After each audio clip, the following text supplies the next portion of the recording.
আসসালামু আলাইকুম বন্ধুরা, এটা লটকন গাছ। অনেকে হয়তো লটকন ফল দেখেছেন, কিন্তু লটকনের গাছ দেখেননি, কিংবা লটকনের ফুল কেমন হয় তাও জানেন না।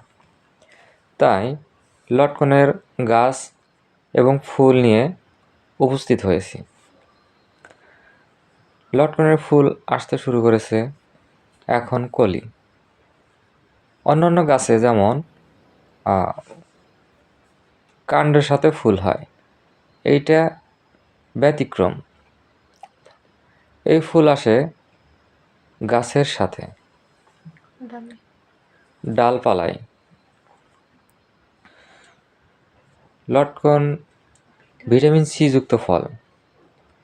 এই ফলে ভিটামিন সি আছে প্রচুর। দাঁত ও মাড়ির খুব উপকারী।